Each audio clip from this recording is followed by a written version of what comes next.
we try to dive into a lot of stocks, and there's so many like different information now that's out. So Mm-hmm. I do want to just get into just an idea of like what we're going to be doing.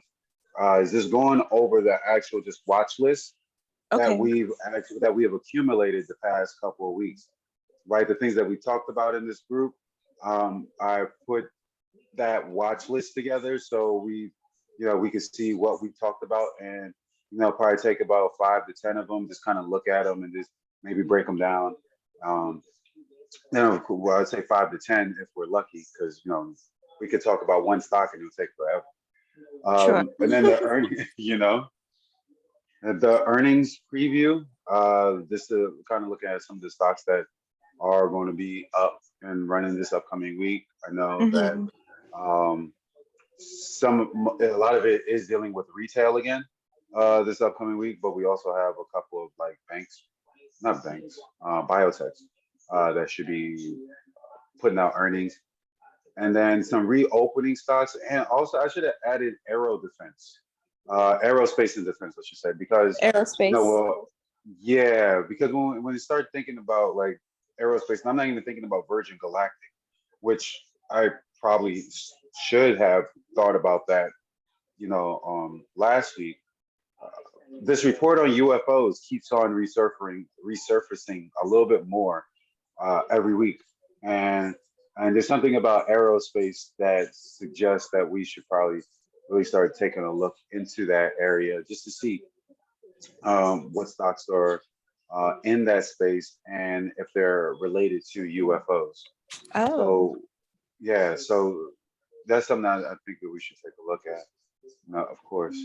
Um, what we'll do, you know, we could just look at kind of some of the earnings that should be coming out this upcoming week. When I Mm. talk about earnings, like I said, I was looking at a lot of Retail. the retail, but there's also like I know I mentioned biotech because we have stocks like not Redline, what was it, Bioline. Bioline is supposed to be coming out with earnings, and Bioline is a relatively low price stock, um, but Bioline is down here. But because it's such a low price stock, you just never know how earnings is going to affect the market as a whole. And Mm-hmm. when we look at the index, of biotechs, which we will do, you'll see that the biotechs are kind of like in this consolidation space. Um, and plus, I love biotechs just because I know that there's more profitability in there, typically because they're more volatile, they move a lot more. Yeah, But I think you said last week they're moving up, moving again as the yeah, IBB shows upside for the industry. absolutely. I totally feel that. So yeah, that's why I mentioned it to everybody. Um, but other than biotech and retail, there should be some, uh, I would say, computing, like storage space, cloud space, that people are going to be looking into a little bit more. I was on a call with some other people who trade as well, and they're highly looking into storage cloud or cloud Ah, storage space. So yeah, so that's where Pure Storage might come into play. Workday might come into play. Snowflake, NVIDIA. NVIDIA is very special because it's not just that it's in a chip space, like semiconductors, mm-hmm. but they're gonna do a reverse split, like what Apple did, what Tesla did. They're going to do it. So, Mm-hmm. and that's supposed to happen in July. It was either early July or late June. So I don't know if there's going to be another run up like how Tesla and Apple did, but Mm-hmm. I wouldn't be surprised. So if you have a chance to keep that on the radar, Yes, definitely I'm do writing it down now. for NVIDIA, right? yeah, Nvidia. Yep, and that's NVIDIA. yeah, NVIDIA. The ticker symbol is NVDA. N as in Nancy, V is in Victor, D is in David, A is in Apple. Like Got it. they should be doing some stuff. Like we said with the retailers, we have Urban Outfitters coming out with earnings. Now there's also Nordstrom's, Red Robin, which is restaurant. I'm highly interested in restaurants. Make my trip, which is dealing with travel, Mm-hmm. making airline and hotel accommodations online. But as everything is starting to open up, make my trip should be um, should be something that'll be profitable. And of course, we see Abercrombie and Fitch, There's the Dick's Sporting Goods. Um, what was the other one? Burlington, the Gap. Yeah, yeah, the Gap. Yeah, Burlington. Yeah, Burlington. Big Lots, Herbert Sports. So there's still like Best Buy. There's still a lot going on Mhm. with Ultra Beauty, with retail. So this is something to keep in mind. I'm not sure how Dell is going to do with their earnings, but apparently they have been doing well since they uh, left from being private to coming back to being public because they were public before, then they left to become private, and now they're back into the public market again. So so we'll see how they perform. But let's see how we perform, right? So if we go back to the actual watch list that we've created for our Sunday stock talk Sundays, we created a couple, a nice little list of stocks that we felt that should go higher. Mavis being one of them, right? We Yeah. felt that Mavis was going to do some type of movement on the upside. I know there is some talk about some type of, you know, people wanted to buy it out, or who would buy it out because of their technology dealing with lasers and fast processing when it comes to that. But I I see it right now in this consolidation zone, right, where it's just hitting support right around this $12 area, and then keeps on hitting resistance around this $17 area. It kind of reminds me of AMC. All right, Uh, so this is one stuff that we looked at. Say that again. no, no, I didn't say anything. I said ah. Ah, Yeah. Yeah, I was watching it last week because I think you had mentioned that it should hit 19 by the end of the week or the following week, which is this week coming up. It's been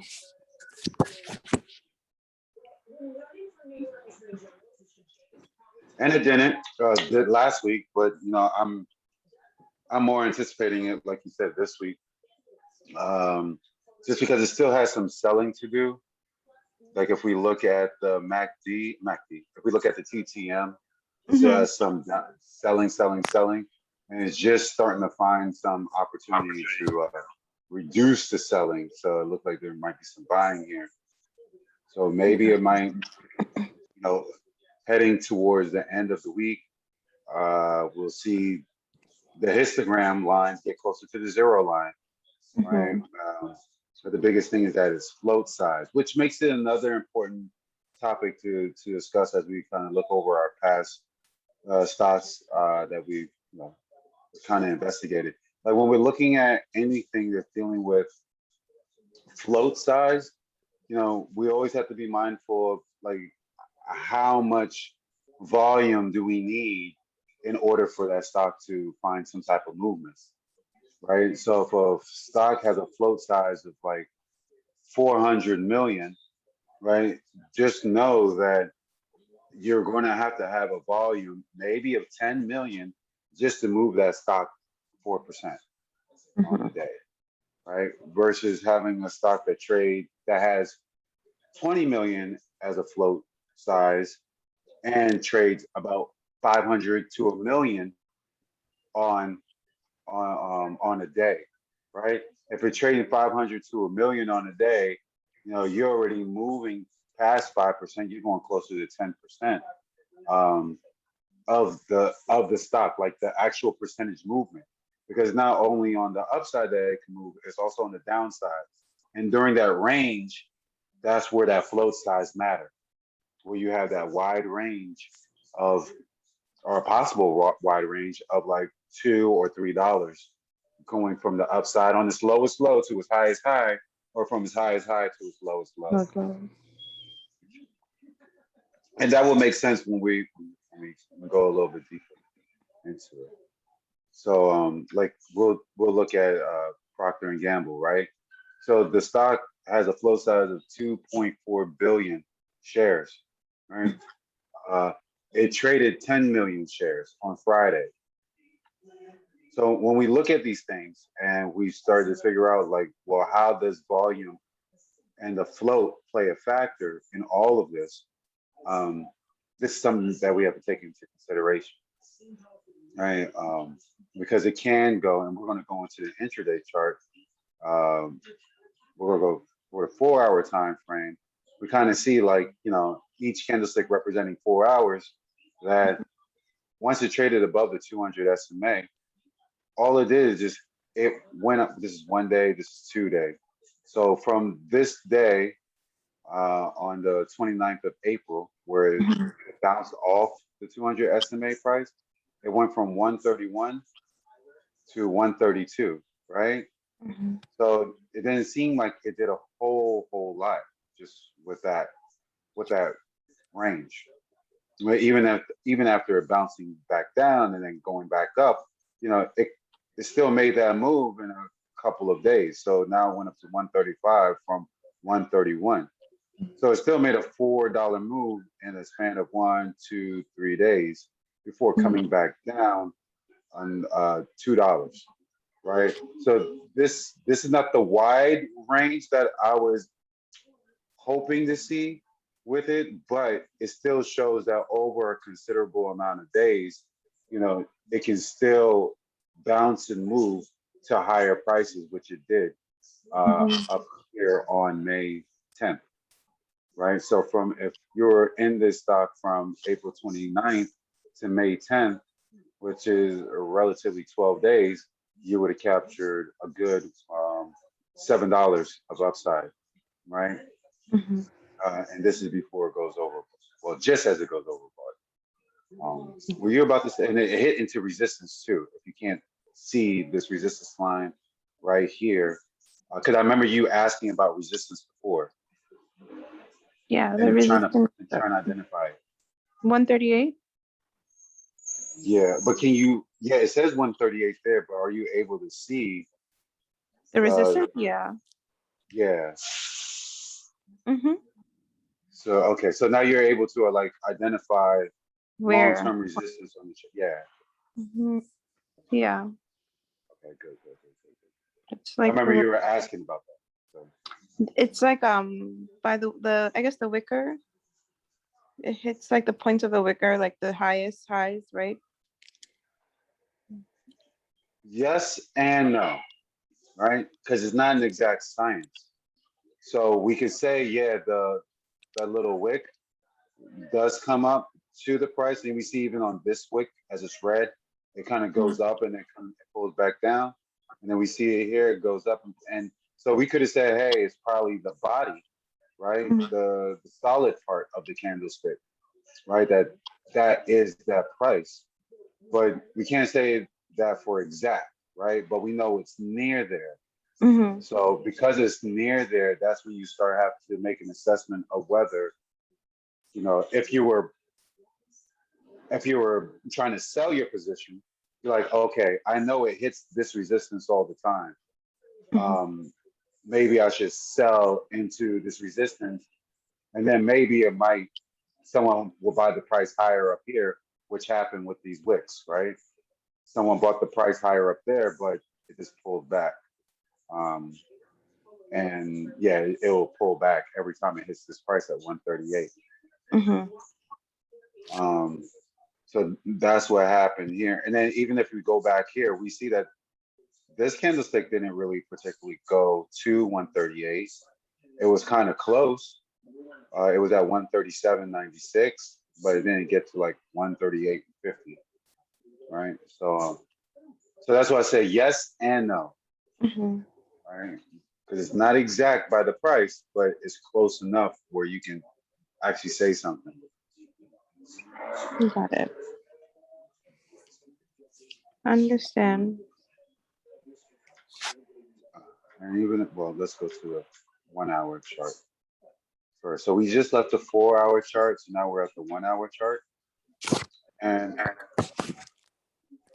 so we see that once it finally crossed over the 200 SMA back in March, mid-March, that it was just going higher. So it followed the Wyckoff method, right? Crossed over the 200, continued to ride on up, even breaking through its previous resistance. Mhm. And then after it hit its ultimate resistance, it just started to consolidate before coming back down, right? So we recognize this with the Wyckoff method, and it's happening again. Stage one. Yeah.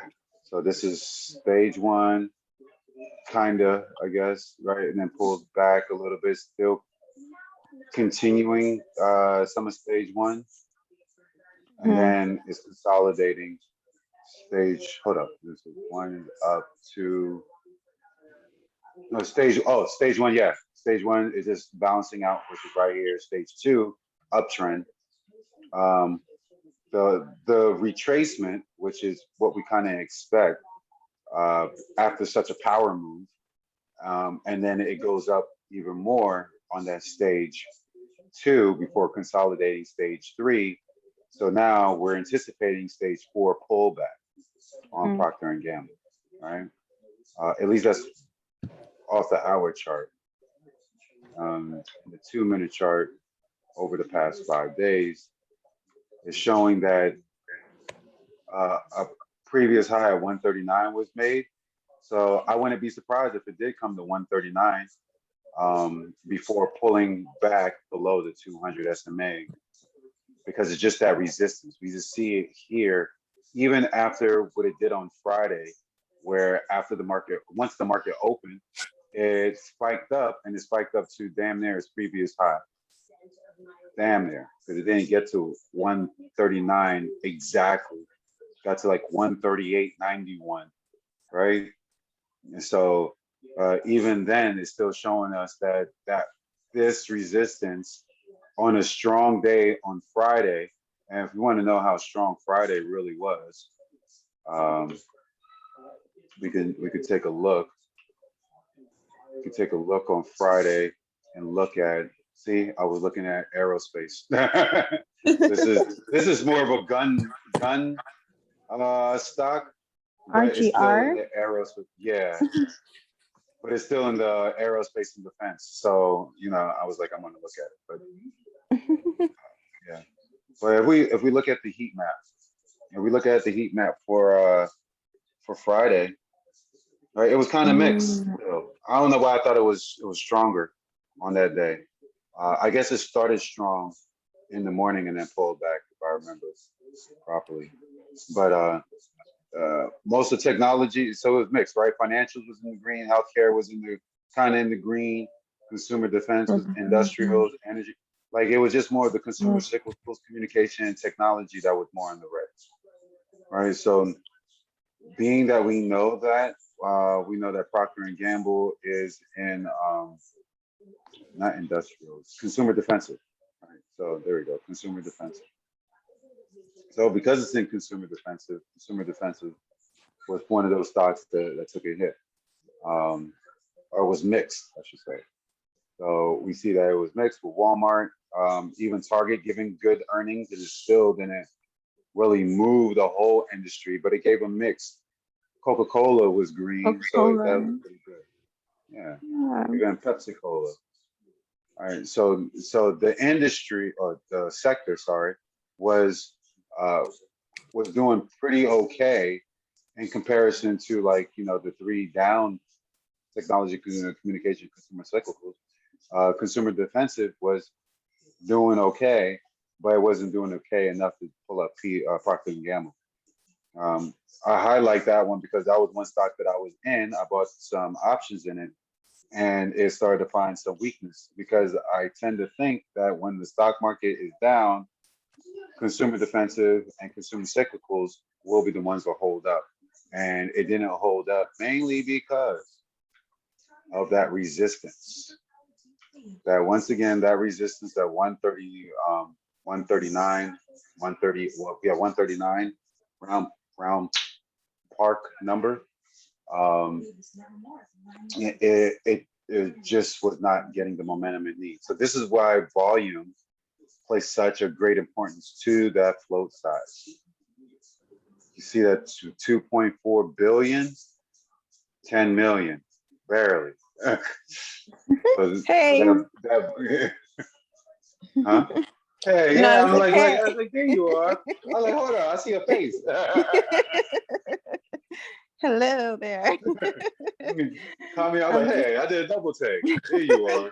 I'm on my couch, just, writing notes. Which is good. Which is fine. You're comfy. Yes, I am. I still have on my workout gear. Nice. I feel you on that one. My body still feels kind of good from doing yoga in the park. So I'm like really It was really warm feeling out. open. Yes. Yes. The sun hitting my skin was very, very It was needed. everything. To say that. Yeah. It was everything, girl. Let me tell you. Good. It was everything. So that's my take on Procter and Gamble though. Like I still feel like it has a lot of upside potential once it breaks that 139. And this week might be that week just because it keeps on hitting it before pulling back, and we see like pretty much all the technicals are behind it. Right now is just figuring out if it gets the volume that it needs, and if people are really if there are any concerns about the company. I know Earnings that there this was. week, right? Procter and Say Gamble's that earnings again. this week. They have earnings this week, correct? Procter and Gamble? No, actually, No, no. no. They didn't. I They don't have got confused. My bad. earnings. They came out with earnings. Back, Recently, like 3 weeks ago. yeah, um, that was back April 20th from 420. So Got it. I know that was one reason why, because I wanted to get in on it because they reported positive earnings, right? And that's why I mentioned it a couple of weeks ago. So I'm like, oh, they reported positive earnings.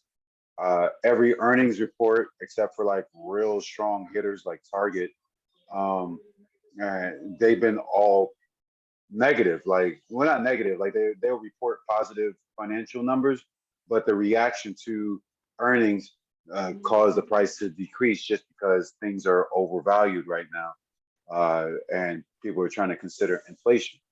So, so that's why I was like, for me, I'm not 100%. Like I was 100% sure being in it, but I was not 100% sure why it needed a pullback, particularly after such a strong response.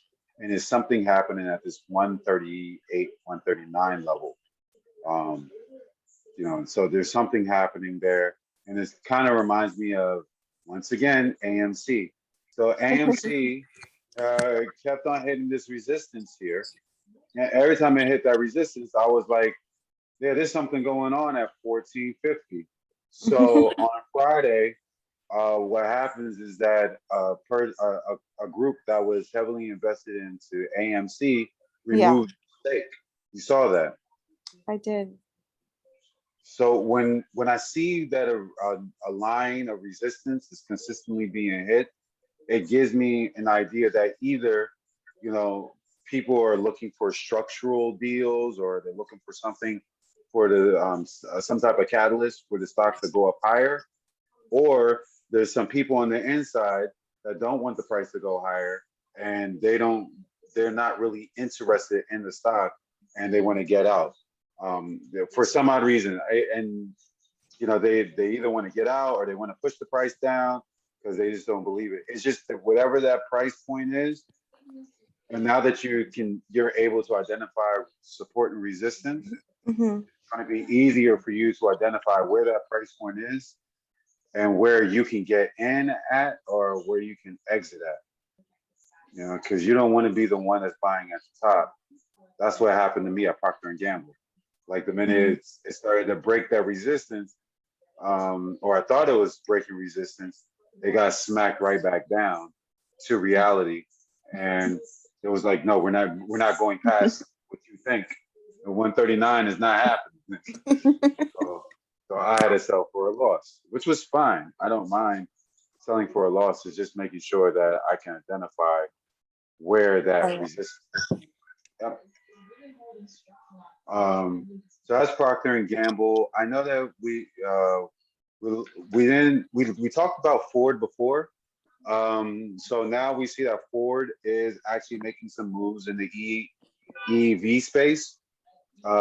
There's more than just like, oh, well, they're going to be a competitor to GM. It's about, did you see our new car?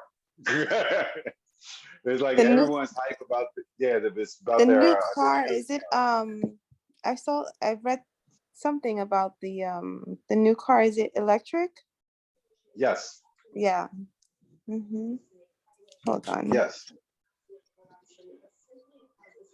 And for a while, we didn't think they were gonna do something remotely. I mean, the future is heading that way, so I see why. Oh, No, there it goes. Did Ford just win EV race? mhm. Yeah, Tesla and they were started. talking about this. Sorry. Oh, no, no, go ahead. I'm sorry. No, they were talking about this for a little while. Um, like I was seeing the rumblings when it was at $12. Um, do I, you know, I'm still like in the mindset where I think of Ford, where they were always found on the road daily. So like that's what Ford actually meant from the 80s, like found on road daily Ford. So like so when I think of them or try to legitimize them as a real company, which they are a real company, I'm not saying that they're not. And I just have that same thought process going on in my head when I would hear my father say "found on road daily." Um, and so with this stock is doing the same thing where it's at this like resistance at $13, but we see that not only did it spike up above $13, but it held above it. The last time I did Mhm. that, it was back over here on March 15th. So this is my indicator of seeing if a stock will repeat past performance, right? It did everything last time that it's doing this time. The only difference is that last time, before Overbought. it pulled back, it was kind of overbought, right? But just like slightly. Right now, it seems like there's a little bit more momentum behind it uh, after a strong Green Day on Friday, and the momentum was not trading above the zero line. As you can see back here, it was trading above the zero line before it made any type of pullback. So now it's trading below the zero line, looking for some upside. So I can see this now. Let's go back to this float size, 3.9 billion, right? It was Mm. trading 200 million.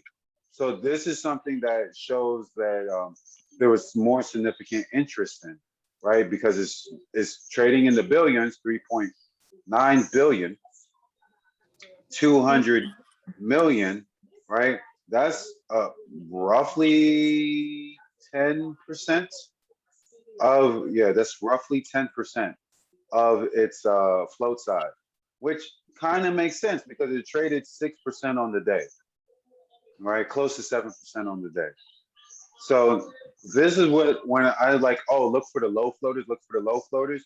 You can find them in the bigger price stocks too, but just know that the influence on the higher floats is usually depending upon those institutional investors, because a lot of the times those institutional investors are not thinking short term. Like I tend to think short term, so I'm like, okay, once you're overbought, I'm out.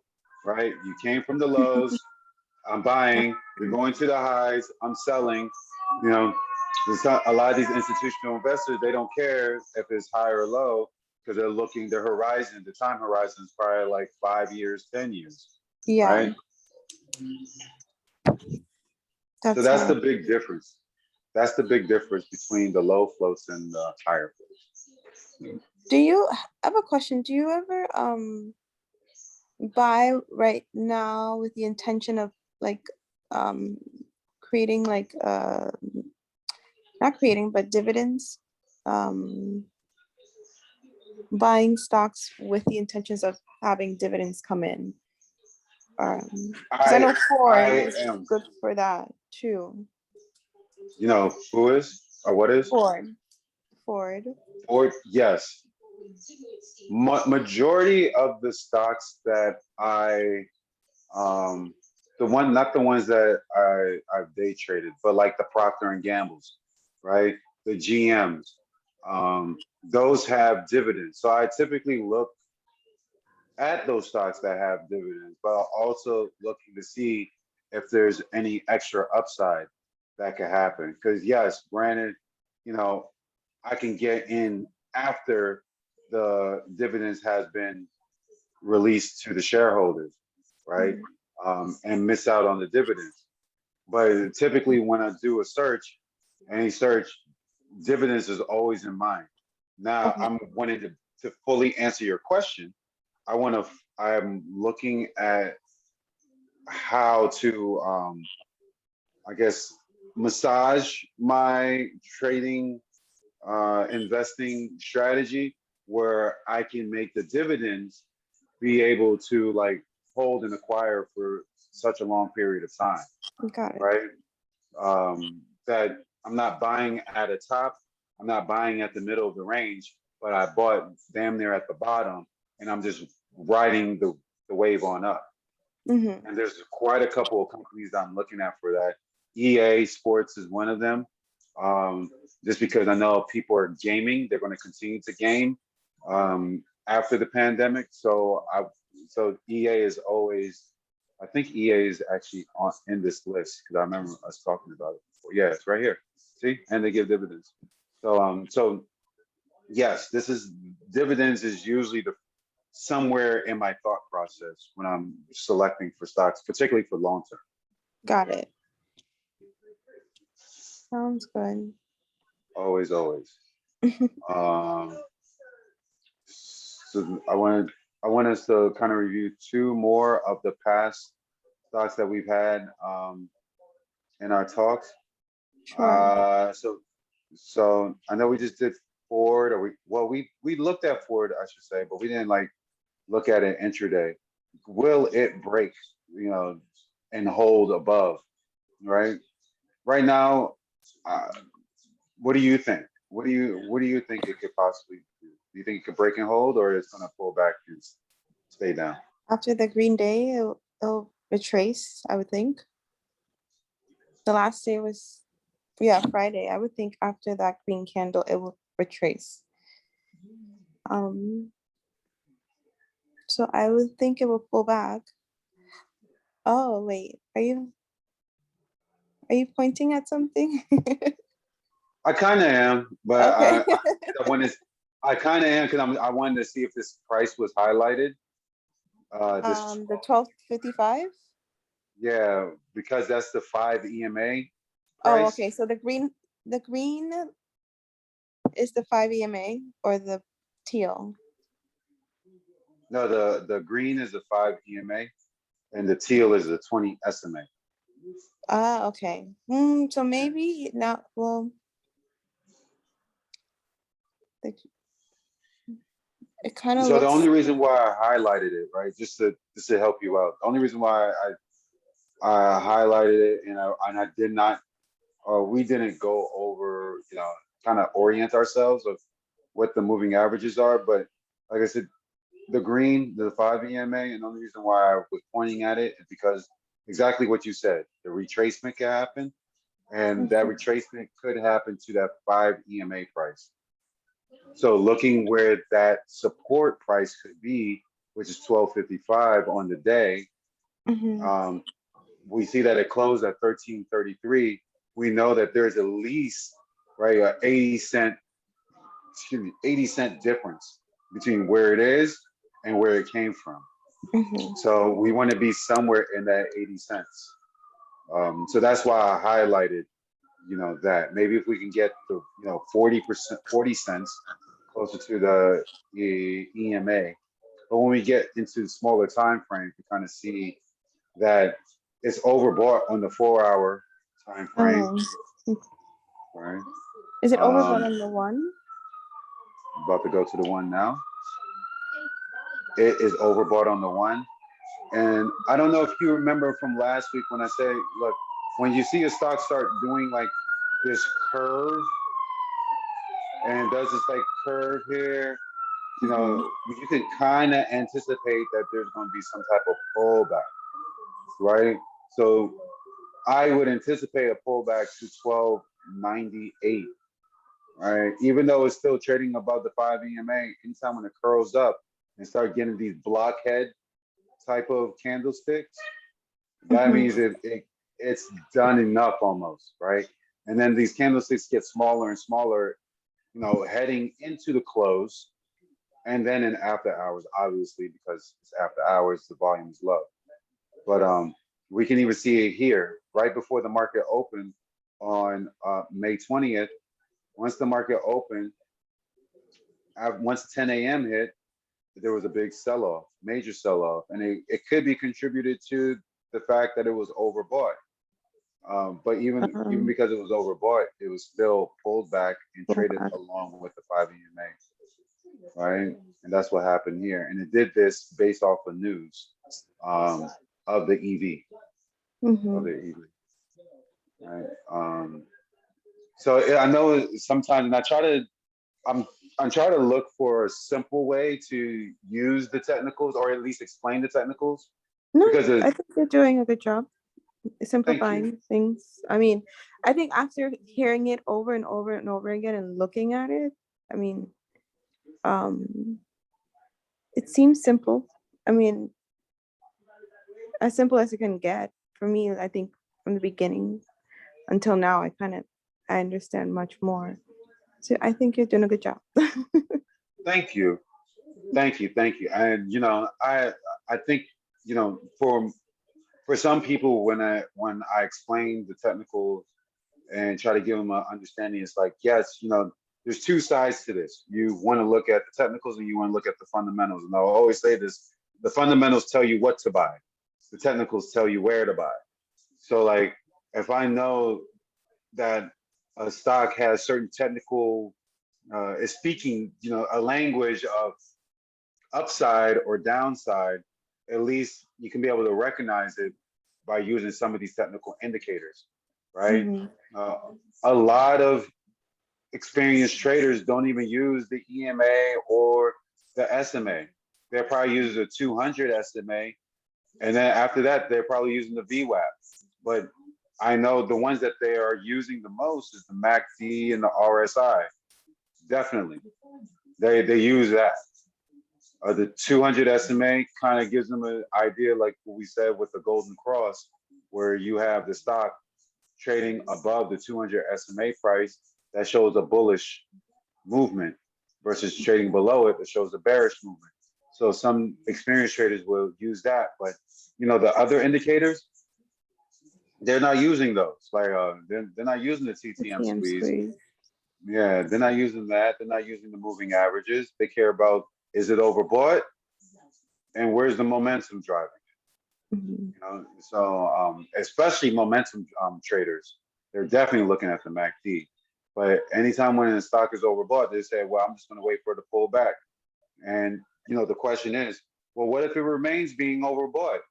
Well, I missed out. Like why am I going to risk more opportunity, more chance of losing money because it's overbought just to prove a point? So that you can find some profitability. So you just kind of wait for it to pull back. So Got it. We did Procter and Gamble, we did Ford. We can go to Tenant Health because that's a healthcare stock. Yeah. Um, and I like healthcare, THC. right? THC. Uh, yeah, THC, my favorite type of thing. So, Tenant Health said it's a healthcare company. But before we even go into its background, we're gonna just kind of already do some freelancing analyzing of the stock itself, right? So we know right now that it's trading 589,000 on Friday, while its float size was 106 million. So right off bat, we know that it didn't even trade like 5% of, it didn't even trade 5% of its float, right? It barely traded 2% of its float, barely.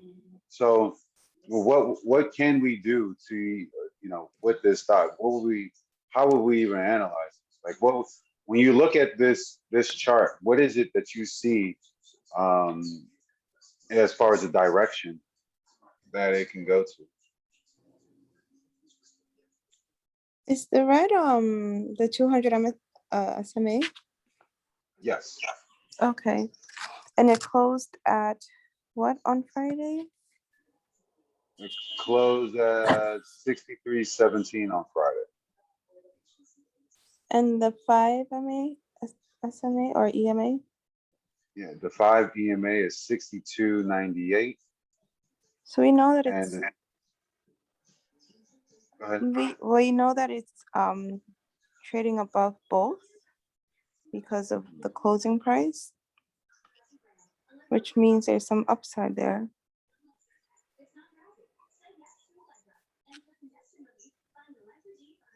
True, true. What about the MACD and the RSI and the TTM squeeze? The RSI is at 57. Is that what it says? Yes.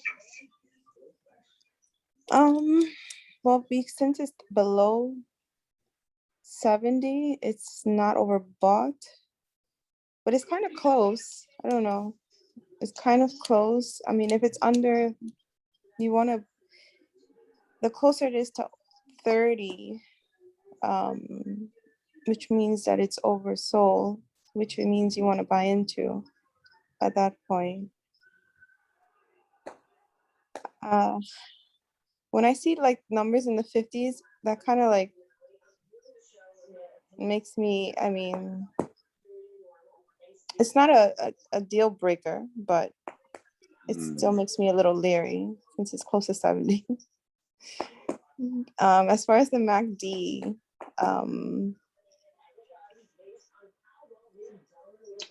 they are crossing over each other, right?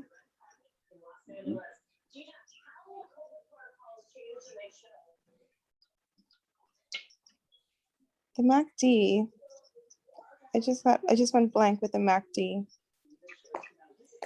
Moving. Yeah, the MACD is kind of hard to assess there, right? Because it made a power move up, and then you see that there's a cross for a reversal.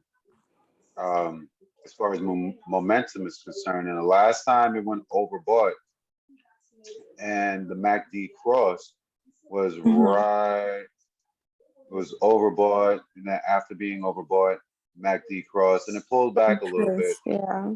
then bounced, then pulled back some more, right? But when it pulled back some more, it was really just trading sideways. It was kind of trading sideways and up, before it actually made another cross, which was right here, Overbought. on the MACD. Oh, Or, I'm not.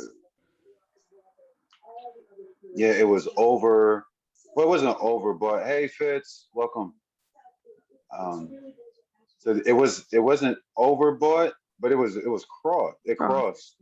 So like when it crossed, it's still like it wasn't just kind of like bounce. Like it was finding resistance there. Got it. Right. It was finding resistance there.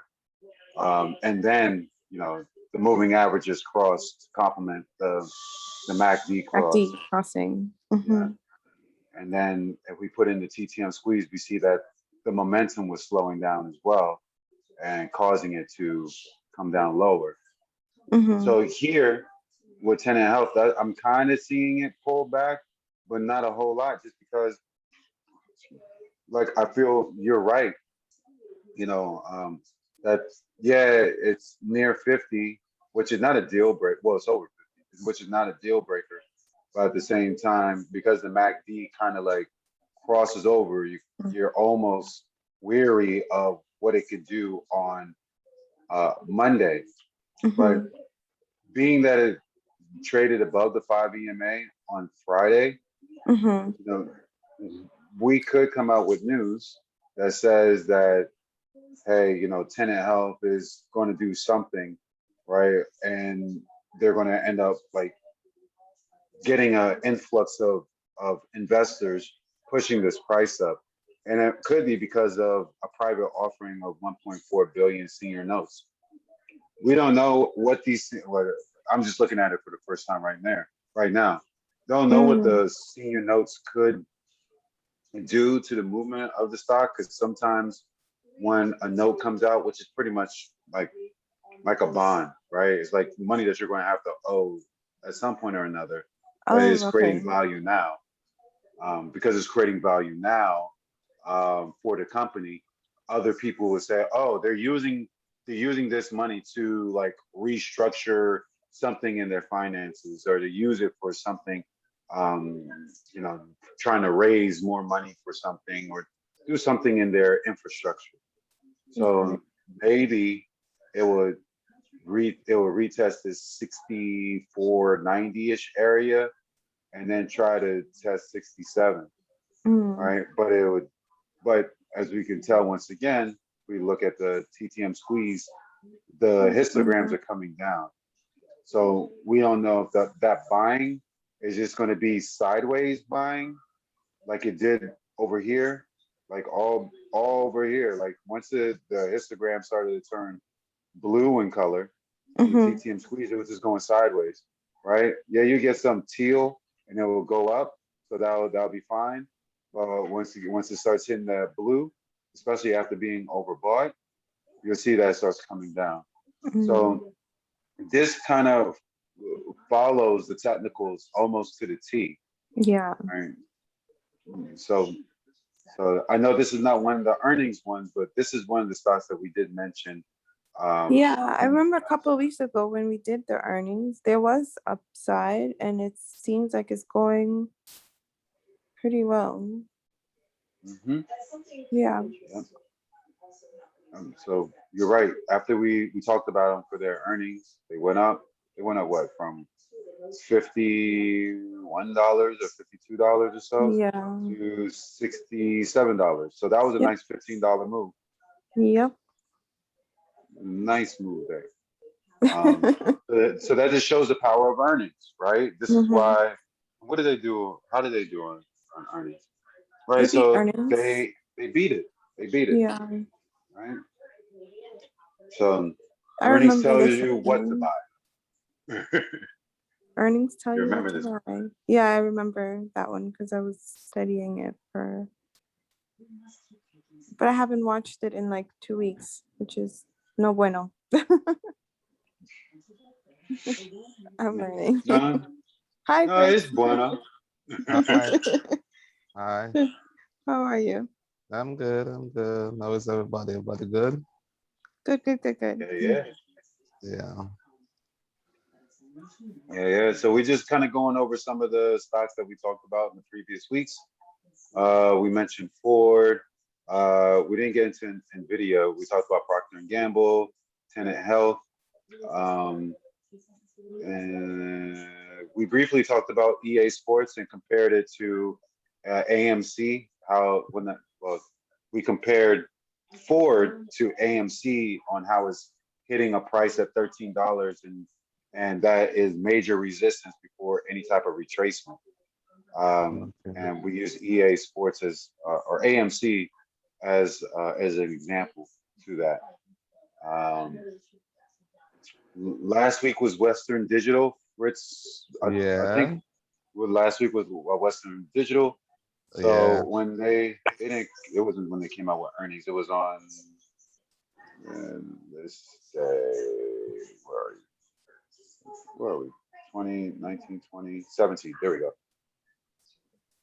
No, it was before the 17th. What's today? Today's the 23rd. Today's the We're ending. 23rd. Yeah, so we're entering the week of the 24th. So on the 17th, right?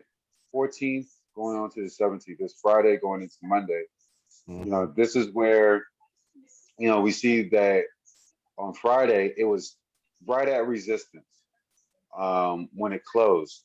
And oftentimes when I see this blunted candlestick, I always think that there's going to be a pullback, like it's not going to go up higher, kind of like what happened here on this day. It was blunted, and then the next day was red, and it pulled all the way back down. Um, Same thing here, right? If we combine these two candlesticks here, you kind of get a blunted candlestick, and then the very next day, just kind of retrace. Same thing here, blunted candlestick, retrace the very next day. So this is a very interesting candlestick type of a pattern that I'm starting to see more and more often. And I have to like, and more than likely I'll do that tonight. I have to research why on the candlestick book and the candle, and this was it Steve Neeson, Japanese candlestick book, why candlesticks when they're like this, why the next day becomes like this. Um, but other than that, Fitz had a really good call. I think you said you bought on this Friday, and then Yeah, on Monday it went up much higher. I think it went like a $5 move from $71 to yeah, $76. yeah. So that was a nice, three green candlesticks, and then the third day, strong red candlestick. Is there anything you want to mention on this Fitz? I was on it from Thursday. So what happened? I made an and I noticed a Oh, lot it's of an money. option? I noticed a lot of money was pouring into it from about that Wednesday, Thursday. Hmm. And that is why I decided to go into it on Thursday. So I ride it from Thursday straight until Friday. But I learned something that sometimes not good to leave your profit over the weekend. So what I did, I came out of it Friday because I made a nice little profit on Friday, and I came out of it. But Monday it started to run again. Mm. So that was what happened. So I guess the big money that was pouring it got what they want. So there's a pullback. But it's, yeah, I think what I noticed, I think the big money was going up to in the 80s. So Yes, this pullback is just for a break, maybe for the next move, I think. which it sounds pretty right, and Yes. and I know it was asked, was it options or was it shares that you were buying? Options, man. Options. I know, I know, I understand. I just Yeah, want to make no, it not clear. shares, not shares, option.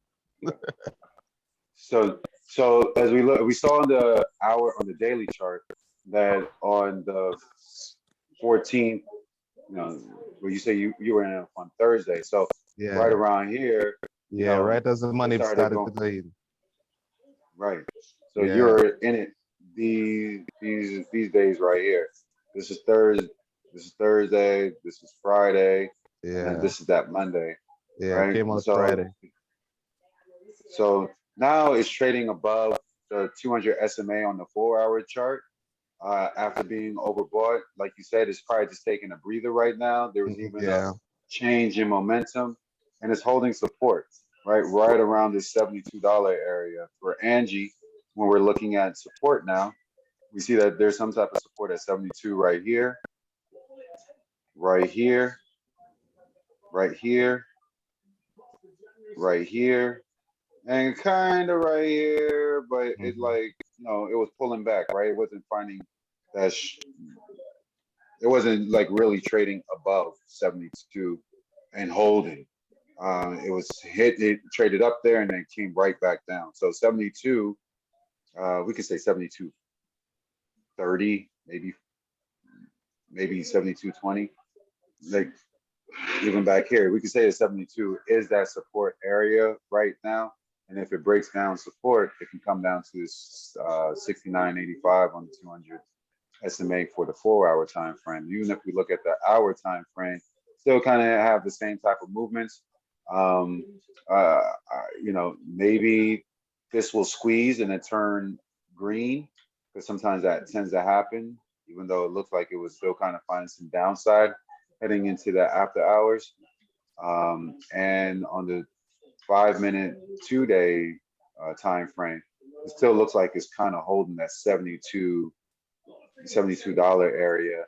Um, I don't see it really coming down to $70, but the potential is always there, especially in the pre-market for a stock that is trading 306 million shares on as a float, and then 4.8 million on the day, which is, once again, not even 1%, not even 2% of its float, right? If we're really trying to get movement out of the stock. So hopefully, people are going to recognize that it has some more upside. But as far as Fitz being able to make this call, great call, Fitz. You saw where the support was. You bought in on the first green day, and then wrote it up. And yeah, sometimes holding a position over the weekend is not the best, right? I found that out with Saba a couple of weeks ago, because Saba is now finally making some movements. So I'm not a big fan of it, because I've been waiting for it to make this strong move for I don't know how long. I remember I was in it right around here.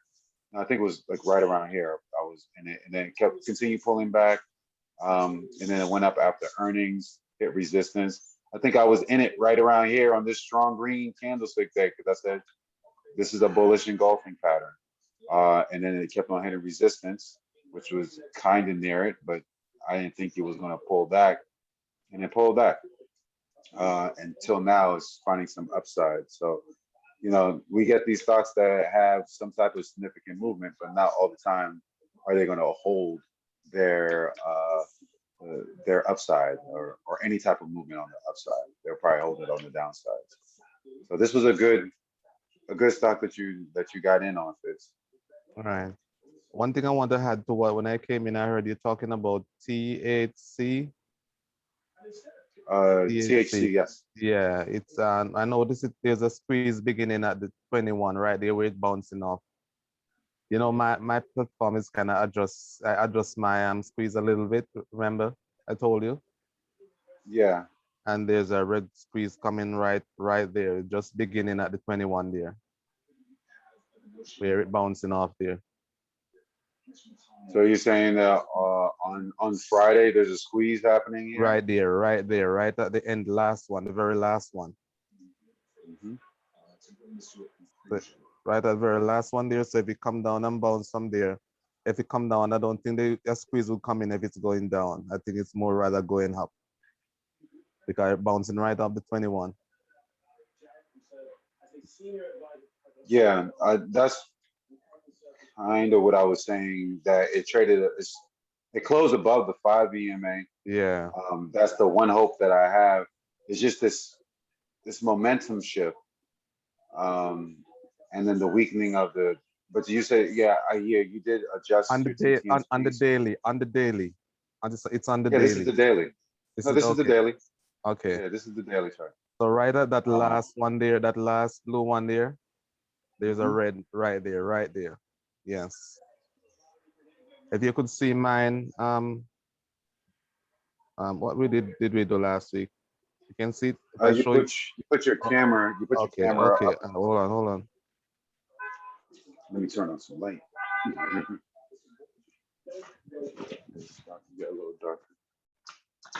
How did I do again?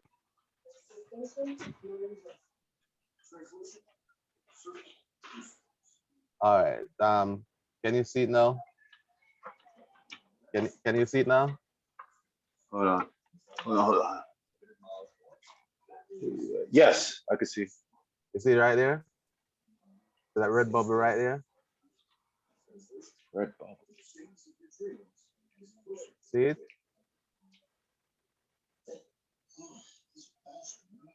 That red bubble. Hold on. Oh, okay. Yeah, there. Now I can see it. You see it right there? Yeah. Okay, so there's a squeeze starting beginning right there. So the first squeeze right there. So the first squeeze right there, going up, and then it finally break and went up. Put your cursor to what you're referring to is right there. Okay. So right here, this is the squeeze right here. Okay. Yeah. And it begin to go right up right there. Yes. and it go right up and it came down. So it came down right there. And see, big, it's another squeeze beginning right there, Yes. right there. And I want you to look at right up here. Look right up here now. We're on the way, because I told you that I color my candles so they are different. You see right there? It went right up along with the squeeze, and then it come right down, right down, right down, right down. And see, it hit the 21. That this yellow line here is the 20 moving average to 21. This is the 9, the 21. And see, it's moving right, see, right away from another candle off the 21 right there. See? Yeah.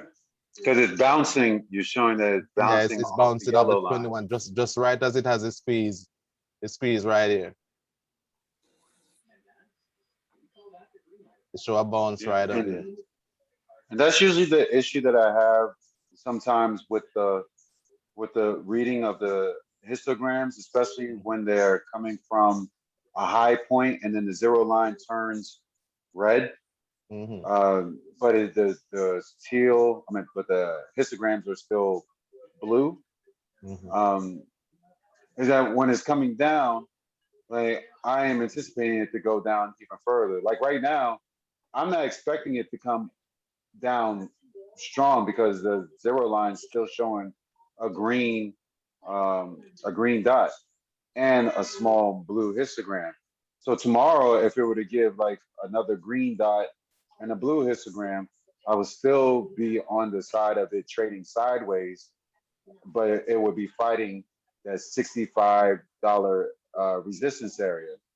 But When I see the red, I think it's going to get the price is coming down further. okay. So like that's something I have to like really look at again, and understand well why when it changes red and it's the red suggests that it's pulling back, why is the price going up instead of going down?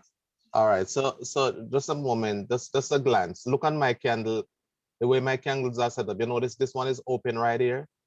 It's not a. It have an opening in the candle. Yeah, the green candlestick. Yeah, the green candle. Look at this. Look at the squeeze down at the bottom. You see where it started right there. Right What at the day is that? no when I don't know what day it is, but Yeah, yeah. Put the cursor over that candlestick right there. that you. Okay, so and on the top left corner of no top left corner of the chart, it should tell you the day. Oh. Uh, yeah. So look over. Just move the camera a little bit more to the left and up a little bit. Oh, So okay, okay. move it a little bit more. Yeah. Well, I still can't see the day. I See it see right there? the close. No, I Oh, see the close. the fourth month, the 22nd. Fourth month, the 22nd. Oh, okay. So April 22nd. Yeah. So April 22nd. Yeah, I have a Green candle. I have a green candlestick, and this was Right. after earnings. So this was like 2 days after earnings. Okay. So Yeah. just follow my candle. So if you notice when it go right up, follow me right just for a moment, go right up. If you notice it go right up Yeah, on I'm the watching. same candle because it was all going up, going up. When it Hmm. started to come down, you notice, look at these candles. They are different. They close. There's no opening in the candles right there. Yeah, that this makes These are sense. these are full candles coming down, coming down, coming down, and then it made a little bigger drop right there. But watch right there. That's another open candle right there. So whenever, based on my platform, so whenever there's an open candle, that means it's going up. Yeah, your open candles are green candlesticks. So like Yeah, that makes sense too. right. But I'm So, saying that on the 22nd, mm-hmm, on the 22nd, where when we looked at the TTM squeeze, mm-hmm, yes, like that. I like to see the red dots there. Like you mentioned the red dots on the squeeze, and then mm-hmm, the histogram started. It came from yellow to that teal color. right. So that part I like is when it's coming down, and when it's coming down, the zero line is shows a red dot, and it also shows a blue histogram. When Yeah. I typically see that, I think there's still going to be some pullback. It's coming Okay. down. Okay. Mhm. Okay. So for me, I don't see that on my platform because I still see on the green dot on the Mhm. zero line and the blue histogram, which still suggests that it has some type of buying.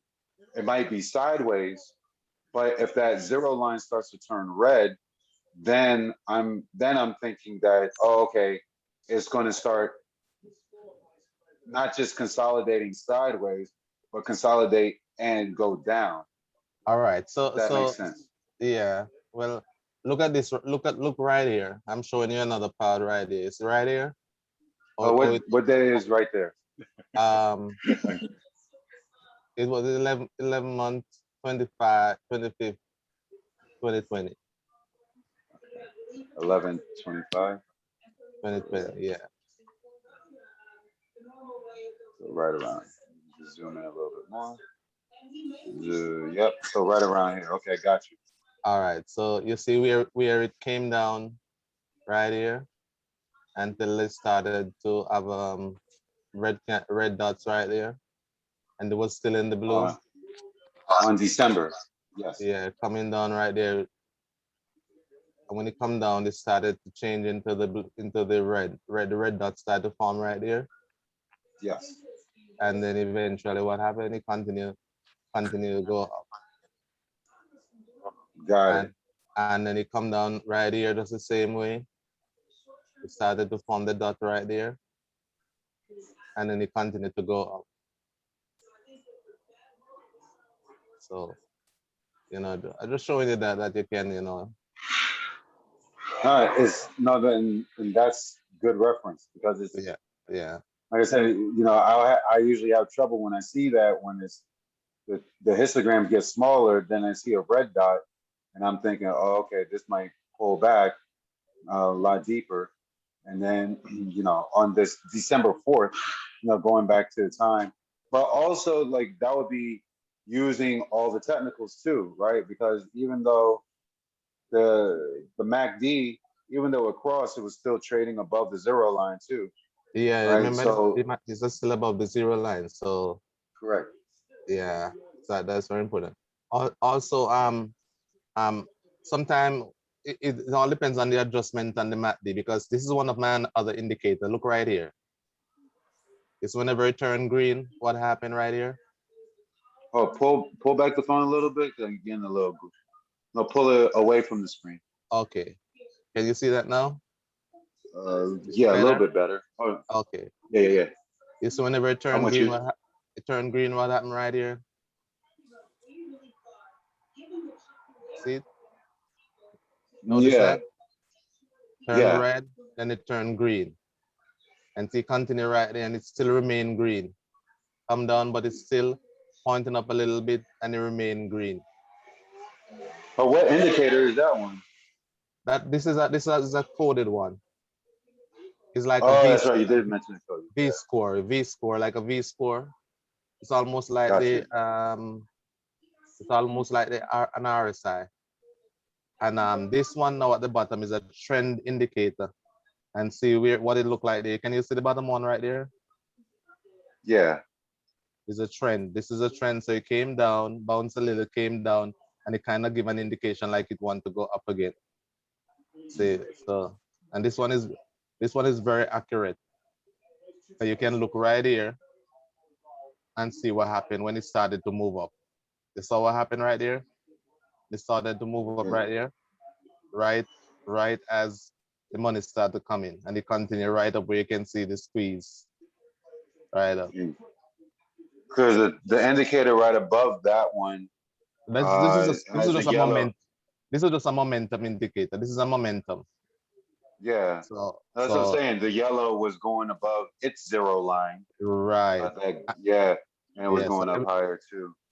everything here is above the zero line. So just showing you as something you can think about. No, definitely. That's, that's why we're here to think. Yeah. Yeah. To think about. Critically So think. All right. Um, so like I said, I'm still in favor of tenant health. It's just right now, will it hold, which it should? Will it hold this $62 area? Like I said, it should. Is it at this? Is it at the 52-week high? Let me check. No, not yet. Okay, so you have a lot of But room to run then. yeah, has a whole lot of room. Yeah. So if you Uh, have a lot of room to run, and the earnings was good, as I heard mhm. you guys said, THC, Yep, yep, it beat earnings. Yep. It did. Um, THC. and then another one that we can Okay, go over another $4 to go.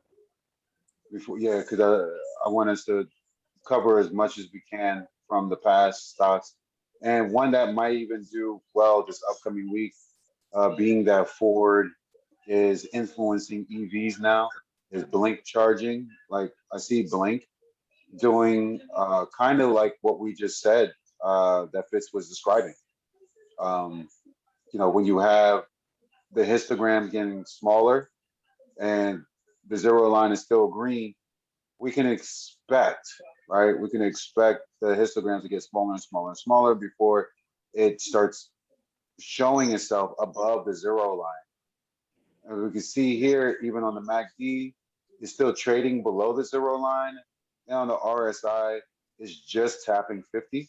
So that means that um, there's some support here, and I'm seeing that the support is around the $26 area. So $26 major support right now. Type of resistance is around this $34 area, right? Pretty much where it closed at. It closed near the $34 area, and there was a across in the MACD, almost across in the moving averages. So that will definitely influence it as it tries to challenge and stay above $34 a share. It's a low float, 41 million, and it traded 2.5 million. So we already know now that it traded roughly 5% of its float. Okay. Um, yeah, so that's typically a good thing when it can trade. The volume influences the float, so it can move up higher, um, yeah, or lower. If there's no volume at all, then we know that the Mhm. price is going to drop. So, or at least the potential of it to drop increases. So, because it's not always that way, right? As we Yeah, know this from LLT, I forgot I didn't get to go over this with you last week, but it was starting to find some upside since the last time that you mentioned this, Fitz. This was back in March, and it was just mhm. consolidating. And I kept on saying it didn't have any volume, and it needed to have some type of volume because at the time it was trading like 73,000, 44,000, 59,000. Then it was starting to get some type of traction in the hundreds of thousands, Yeah. 55,000 again, but 330,000, 100,000. So it was starting to get some volume. And then it traded 525,000 here. Even though it had a massive pullback, it still showed that there was a cross in the moving average, cross in the MACD, and then some upside, right? So it went from the 840s to 1150. So I forgot to mention this to you, Fitz, Mhm. last week, because you mentioned this. You said, look, it could have some upside, and I'm just mentioning right now that sometimes when there's no volume, a stock is still pull. It can typically when a stock has no volume, it won't go higher. But there Yeah. are those rare cases where there'll be no volume happening, and then The there burst. will be something. Yeah. Some news. Hmm. Hmm. And Hmm. I didn't notice. Look at the volume down at the bottom there. You have a long. You have a long. Look at the bottom right down below. Right here. It's a lot of money came in right as it changed yellow there. Yeah. You can see the volume that came in that changed that to the yellow. The buying show you a lot of buying came in right there. Yep. Look at that So volume there. we so we know that Something seven is happening dollars. there. Yeah, $7 is definitely some support, and then below $7 is $6. Mhm. Um, right? Because I say $7 because of over here, and then roughly over here because it kind of broke. Even though it did like a fake down breakdown, it bounced from there at the $7 area. So so that's why I say $7, and then right here on this big ass candlestick, it broke out and held $7. So there's something happening at $7, and this is one that I wanted to make sure that I reiterated today for you. But Okay. when it comes to Blink, we know that it could trade in the millions any given day. It traded 3 million on this red day on his earnings. His earnings was they beat earnings by roughly 4 cents, right? Even though it was all in the negative, but they still beat it nonetheless. So that's why there might be this whole reversal in action, a price action, right? Because after this red day, and Angie, this is what we said, right? Earnings comes out and then the stock pulls back, right? Even though if they beat earnings or not, it's been doing that kind of consistently. So, but the very next day, It have a double bottom there. Hey, Hado. Yep. Have a double bottom right there. Did you say double bottom? Yes, right there. 1 and 2. And the next candle basically take out the down candle. Just knock it out. Yeah. Green candle, that's a good sign there. When you see something like that, it's a good time to enter. Because it engulfed the previous red day. Yeah, when they take out the candle, the big down candle there. A lot of money pouring in right there. Mhm. And look at the RSI. It's like a V, make a V right there.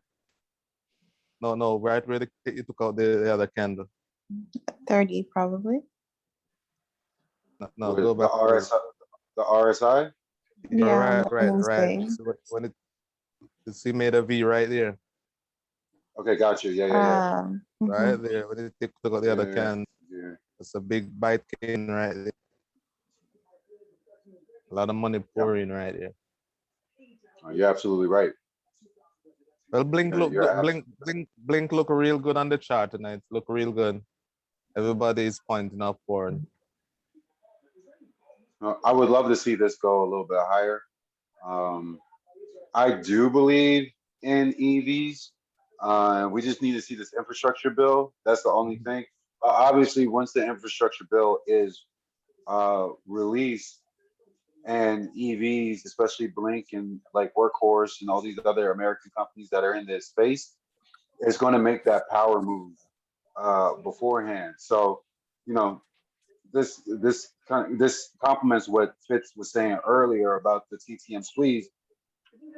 That once it starts showing these yellow histograms that come towards the zero line, then we can get some more upside potentially because it's just more of a squeeze. The only thing is, like, do you see a red candlestick? Do you see a red dot on the zero line at all, Fitz? On Blink? Yeah. On the daily? On the daily? Yes. On the daily. There's a squeeze right there. Okay. Okay. Hold on. Because I don't have a red dot, but I definitely have green dots. Hold on. Man, I'm gonna do this thing. Okay, you can see it now. Look at it right there. The squeeze. Go a little bit more to the right now because it's on the earning. It's on the earnings day. Okay, yeah. I see red. Yeah. Oh, okay. How do you? Okay, so why is yours? Because remember I adjusted my I know. That's why I was trying to figure out like what numbers you used again on your. Okay. All right. So let me go up here. See right? You see what I'm doing right there? See where the cursor is right there? Yes. Oh, on the beaker. Yeah. Yeah. So Gotcha. I click that, and I'm scrolling down now. TTM squeeze, and I click the arrow right there. Okay, yeah. I'm here with you. So just adjust your numbers to this. Yeah, 20, 1.5. What was below that? What's below the 1.5? I can't see. 1.2. Oh yeah, 1.2. I have 2.0. Okay, let me try that. And Is 101 and 101.0. so it's the 1.2 And then that one. you have. Yeah, that was the only one. The NBB, whatever that means. Yeah, Like yeah, yes, NBB. that, yeah, that So one. That was the one that I changed. you adjust all Number yours. of deviations. Yeah, Got it. you adjust all yours now. Yeah, it was just that 1.2 that I had to change. Okay, On the all right. Let us NBB. go back now. So what it look like now? Yep. Give me that the yellow histogram. So it's red dots and a yellow histogram. Right, right. Yeah. So is that show So you that would that be show the you squeeze. yeah, that's the squeeze. So you all Yeah, that would be the squeeze. right. Hmm. And if you notice, your moving averages are about to touch right there. Yeah. So what is the second one? The one at the bottom is what is which one of them? The green line is the 5 EMA, and the teal Uh-huh. line is the 20 SMA. All So right. it's So the trading five above the 5 EMA right now, and it's and the five is about to cross. The five is across the about to 20. cross. Correct. And look at your MACD. MACD already signal that you're good. Yeah, the MACD and the RSI alone already let me know that the momentum was changing. Right. It was trying to find out if there's still more selling happening, which changing the numbers kind of shows that there's still there's some selling, but there's also volume of buying. But technically, with the breakout, like I don't know if after you mentioned this whole engulfing of the previous red day, Yeah. like if I were just to move, and I should probably do that. Let me just move this. So if we just look at it technically, and probably with Yeah. we see that it's at 34.20 or 34.12. This is a potential like breakout. It Right. could break out. It could break out to You're gonna 35. go right up to the top, right at the top there where that big green candle to your left there is. Go over right there. Right there. No, you pass it. Are you talking Right about this there. one? Yeah, right. Yeah, That's the target, right? Next target right there. yeah. At the top, at the So, top. are you talking about the top? Yeah, I'm talking about the Yeah. top. Uh, See, I don't even know. Like, and which I'm when I say I don't know, I'm thinking what it could possibly do tomorrow up to Wednesday. Right. By Friday, yeah, if the news keeps on pouring out to be good, yeah, definitely $40 could be reached Right. before the end of the week. So I'm with you on that. Totally with you on that. Um, so we see that Blink is a good one to watch, or at least be invested in. So this is what I like the 4 hour time frame, obviously, right? So like the 4 hour shows us that there's still resistance at this $36.13 area, right? So when I say resistance, this is trading below the 200 SMA. But once all these moving averages get so close together, it's going to go up higher. And recently, I've been looking at stocks that are on the 4 hour time frame that are trading below the 200 SMA, just to see what its movement is like. I even have, and I've been doing it on the daily. I even created a list of stocks that are traded below the 200 SMA, particularly low floaters. That's blink right there. Yeah, this is Blink on the 4 hour time frame. Wow. So what does that show you? There's a breakout So, that's about to happen right there. yeah, that breakout is And about to look happen. at the squeeze. Look at the squeeze. Yeah, exactly. And So the reason why you adjust the squeeze because some of these move you would miss. You would know that it's squeezing. You know what I mean? right, Right. If you have right. it on the regular squeeze, you would notice that it's squeezing. So it's looking good. And one more thing I want to show you. Sorry, one more thing I want to show you. No, you good. Um, oh my, hold on. Um, okay. Wow.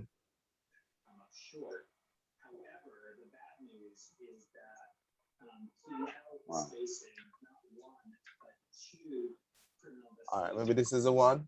Look right here. That came in at 4:08 Friday evening. I think it's Friday evening. After all of us turn off our computer. Blink, Yeah.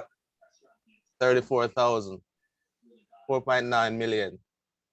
40. Oh, wow. See, you can Wow. see it? You Wow. can see it? Yeah. Yeah. Okay. And 4.9. that was right What at the call third, was that for? and that was right at the 34. They bought right at the 34 there. Is that, That were was they when it buying came in. The calls or price were no, the price was at 34 when that money came in.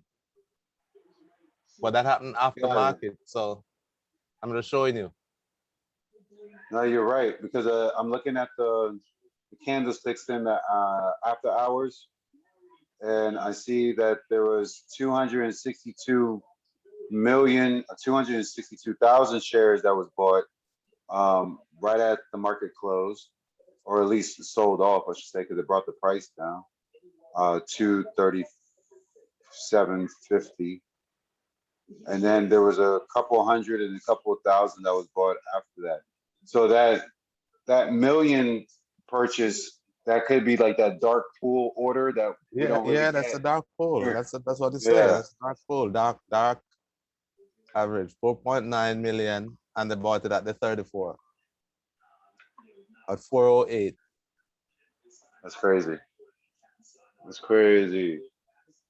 Crazy, crazy. So this will be something to watch. This is Yeah, definitely something something to watch.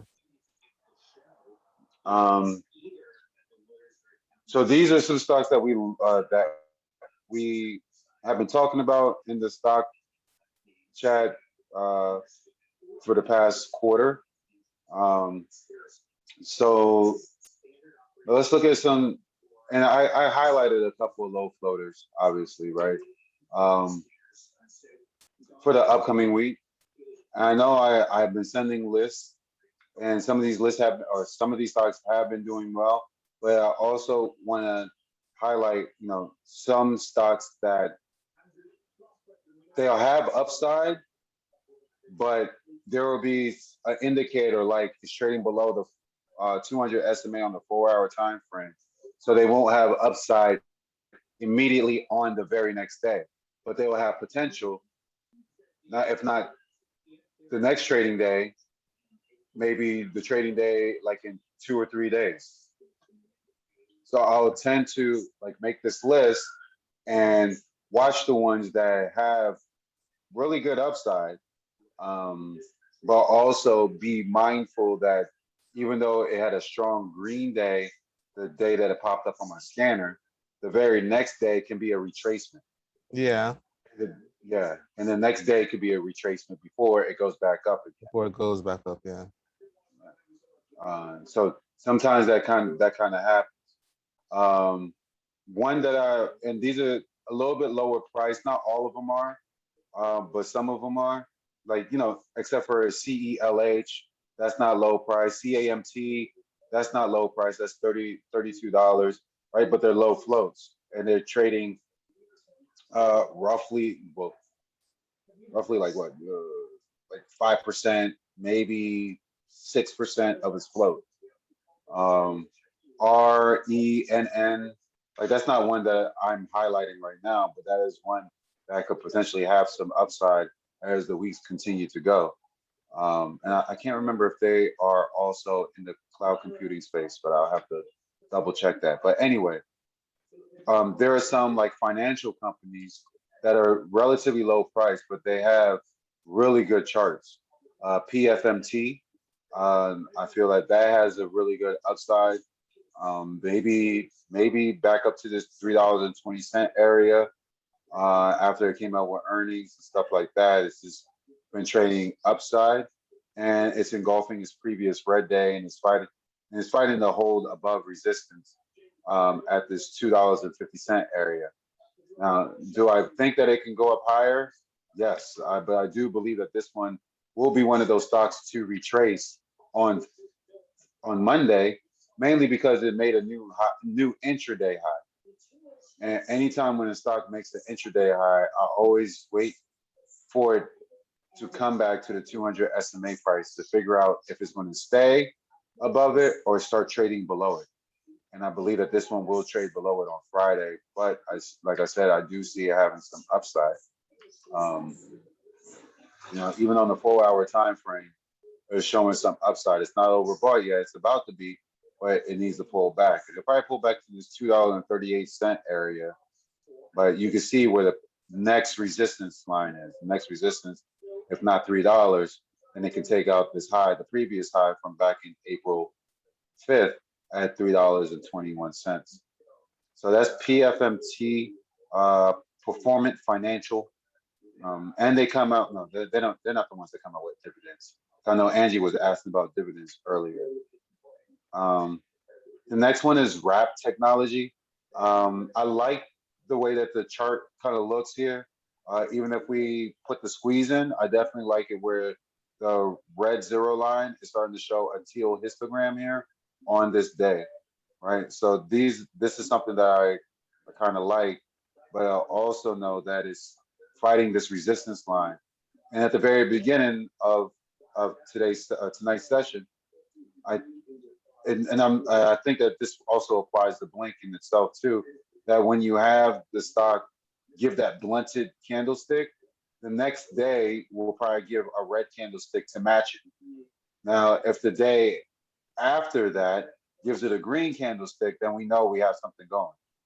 So I will hope that this doesn't go overbought before I can get in on it.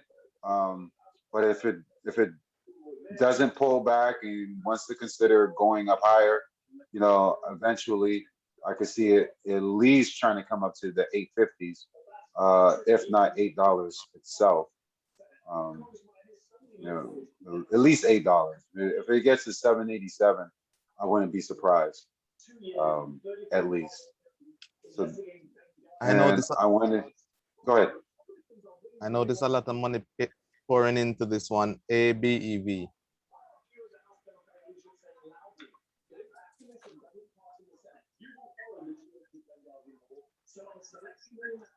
ABBV. No, ABEV.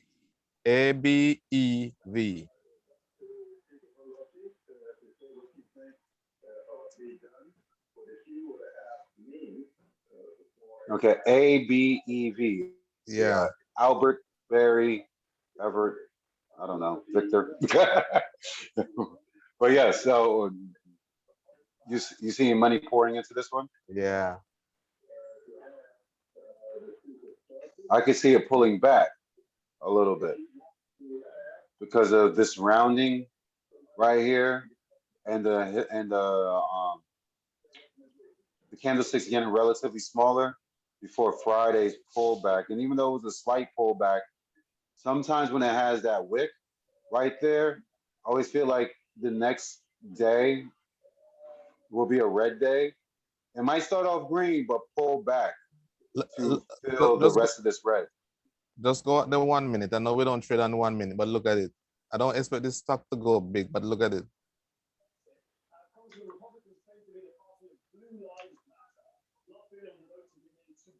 Yes.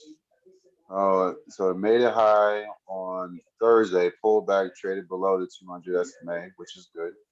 And then right now, it's trading above, well, it's entering the trade above the 200 SMA. So yeah, it's possible that it could retest this $3.40.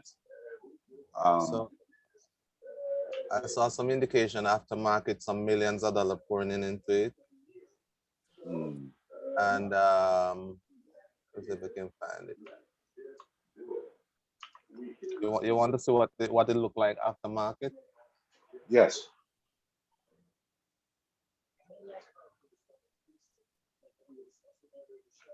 Okay, hold on. This is what it looked like after market. See? So the yellow means that it was indecision, like it was a battle between buyers and sellers. Yeah, till it finally make a break upward, little break upward. And if you look at the TTM squeeze right here, that this was aftermarket, the squeeze that came in, and all that money was poured in aftermarket. So I'm just saying, that's what I saw, you know. So No, I'm totally with you. I'm just saying, Uh, I'm sort of surprised at it too, because it's a small stock. But I realize a lot of money pouring into it. I don't know what it's about to say. Look at it right here. You saw what happened right here? yeah. Look at the time, 4:41. You saw it, you can see it right there? Yes. 4:41. Look at it right there. 33 million. Yeah. I'm looking at the volume at 440. Well, you said 441. It's only showing 440 here. Doesn't matter. Okay. That's just 1 minute. It doesn't Hold on, matter. hold on. Come down a No, little more. So if that's just one. That's just one section there. Look down right here. You see right here again. You see right here. 4:41. 4:41. yeah, I'm not disputing that. I'm saying only reason why I say it's only 1 minute is because I'm on the 2 minute time frame. So All like right. but I see that same 15 million volume. That's what I'm trying to highlight And it's on say my. unusual, very large block. See what happened right Right. down here? 50 million. Dark. 50 million. Right. So I don't know what is up, but I don't know what is going on, but this is what I see. I definitely added it to the list because So, like you said, that volume in itself. yeah. So at right at the market close at 4, there was 356,000 shares. Like okay, Yeah. whatever. And then 440, you get the 15 million shares that come in. So Yeah, and that's that's very 50 million that are unusual. poured in right there. Yeah, 50 it's million very in one unusual. block. 50, and they tell you that it's a very unusual large block. Right. And also above it, there's let me see.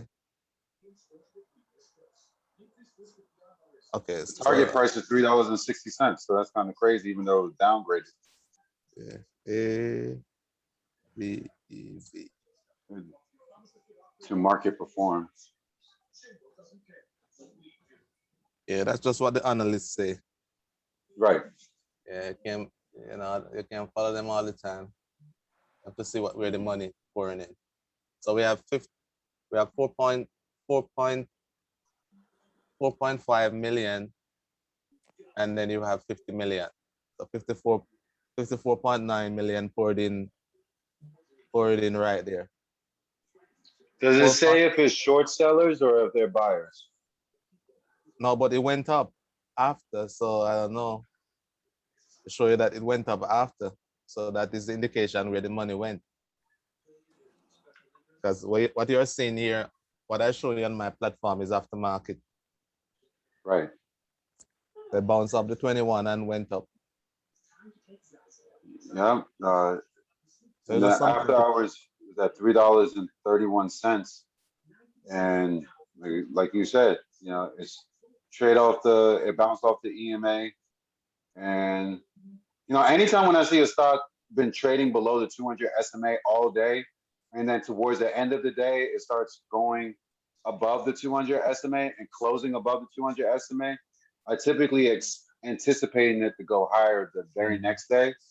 But when I first said anything about it, I was mentioning only everything off the daily chart, where I said, "Oh, it's rounding off here at this $3.30-ish area," and the red yeah. candlestick was showing downside. It wasn't until you brought it to the intraday chart at the 2 minute, where you showed the volume, that there is more potential, upside potential.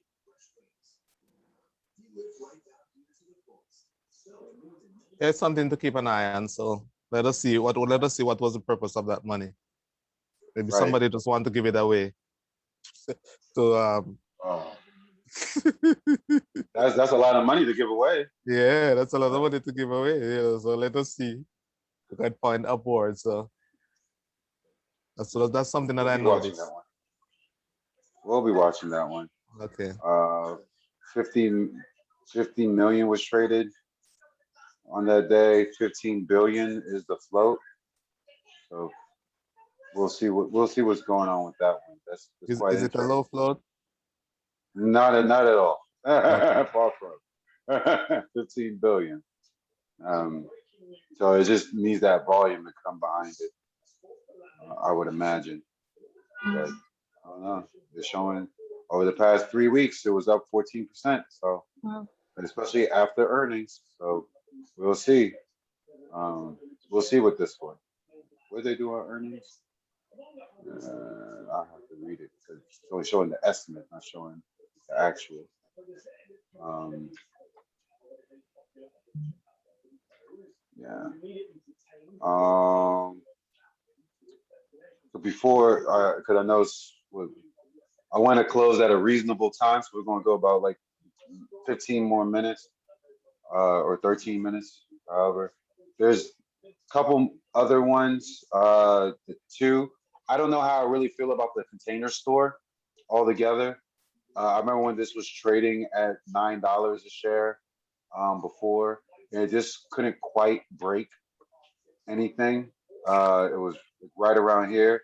Just didn't look like it wanted to do anything, and then it finally did something. And then after earnings, um, back in February, it started to trade a little bit higher, and it looks like it wants to kind of do the same thing. I feel like there's a ton of downside pressure from short sellers pushing this down. That's what makes me nervous.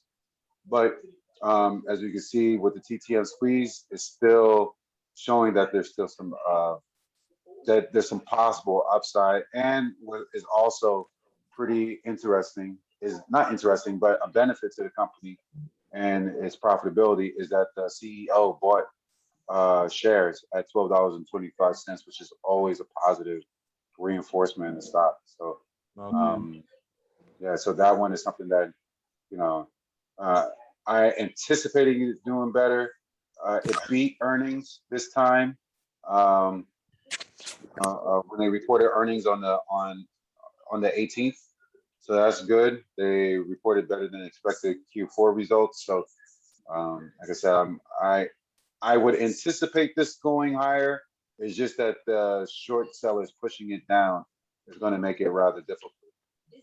Going to the 4 hour time frame is still trading below the 200 SMA price. So maybe it goes up $2 and then, well, yeah, maybe it goes up $2 and gets smacked back down. But it's showing that there's some room for it to play with once it breaks 1360. If we go to the hour chart is showing that it's not overbought. The momentum is just trading above the zero line. So as it's facing this 200 SMA resistance at 1346, we see that it closed at 1342. We know that there might be some pullback. There should be some resistance setting into Monday, but I would anticipate Tuesday it gives it some more upside. The reason why I say that is just because, and I know I'm talking pretty fast. Sorry, like I'm just going from one to the next. The reason why I say that is because it's kind of near its previous 5 day intraday high at 1394. So if it does do anything, it would, and it does not break this 13, at least 1375. If it doesn't break that on Monday, then we know it's going to pull back.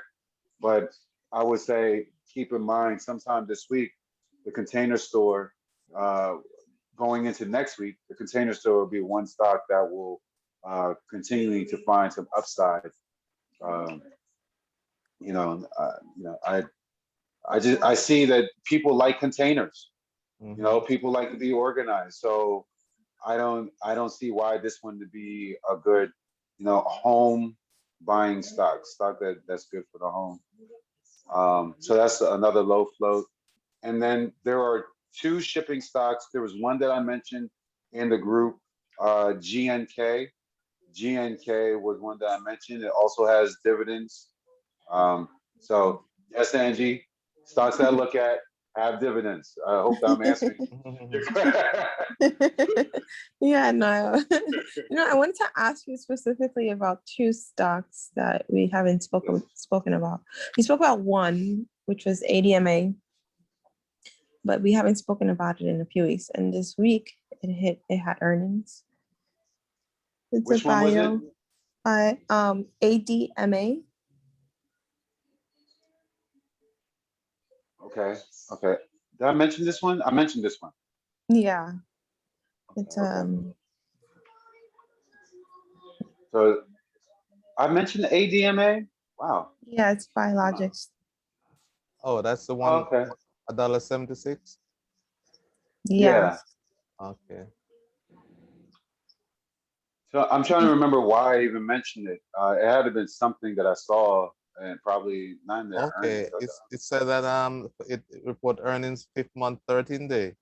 It said the shares were trading higher after the company reported better than expected first quarter EPS and sales result. True. So the earnings was True. good. So So it must have been okay. I can kind of see. I see probably why now.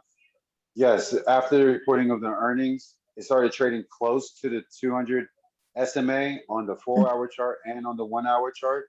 Mm-hmm. Um, so on the intraday chart, it hasn't made the last time it made a new high was at $1.84, right? And its Mm-hmm. low was $1.69. So the reason why I questioned why I even mentioned it, because on the daily chart, it's trading below the 200 SMA. So Got it. I must be when I originally mentioned it to you, I must have been expecting a really strong spike like it did right here on April 28th, where it Mm-hmm. crossed over the 200 SMA price, but hasn't done so just because the prices that are, with the good earnings, the prices and the moving averages aren't as close yet, but they're getting there.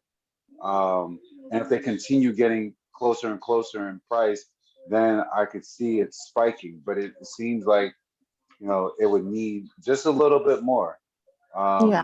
than just earnings. So let me add this in here. So I'm glad you brought that up. It would need just a little bit more because the earnings help. So it definitely points us in the right direction. And the flow size is 128 million. So that's still relatively high, and considering. So I'm trying to, usually if I see a stock that's trading below Above. the 200 SMA, it's kind of harder for me to even look at it. Um, I'll show you some ones that are trading below the 200 SMA. This to kind of give you a sense of what I what I relatively look for when I want it to cross, from the bottom to the top, like this one, Okay. RESN. You see that Mm-hmm. spike right here, Yes. right? And so that when these moving averages are relatively close. Earnings came out, they beat earnings, uh, at least the earnings per share, but the market analysts, they cut their price target to $6.75 from $8.40.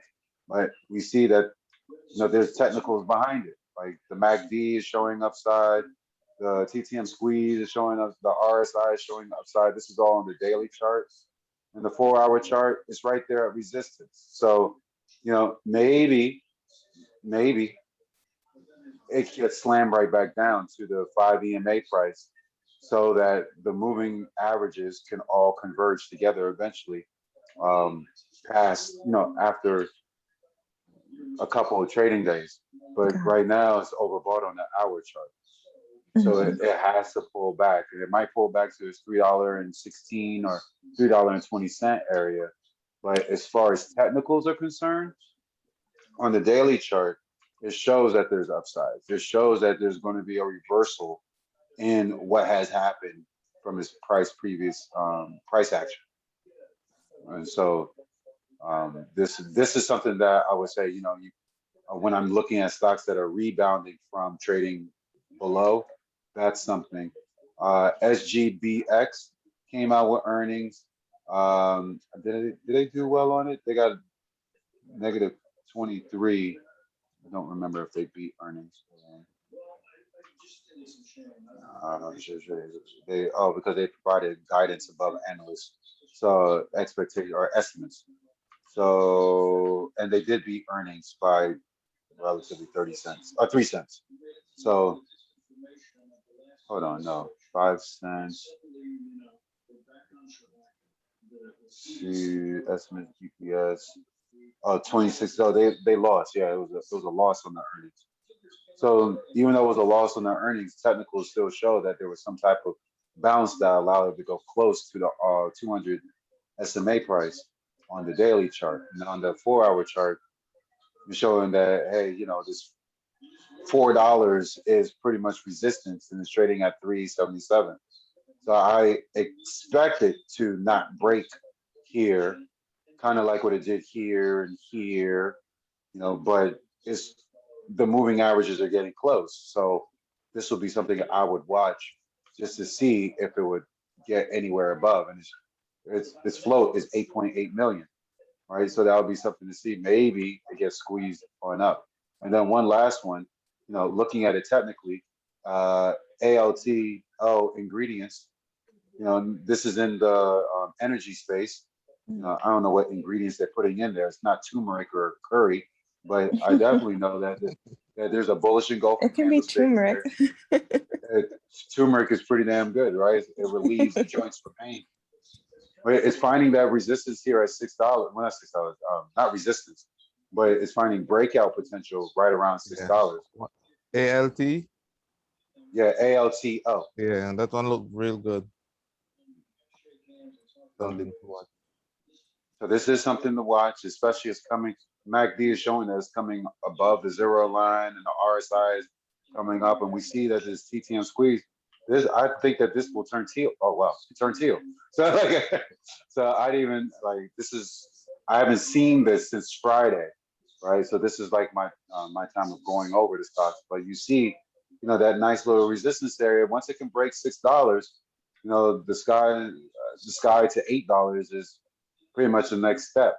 On the 4 hour time frame, we see that it's above the 200 SMA, which is good. It might be overbought on the 1 hour time frame. No, not yet. It's just coming from being overbought. So once it found that resistance at 6, it's holding above the 200 SMA on the hour chart. This could be another one that will show some type of breakout. This is my only fear. On the intraday, it made a new high in the past 5 days at $6.12. So I expected to trade below the 200 SMA on Monday, right? Trades below the 200 SMA around 2 p.m., maybe 1:30.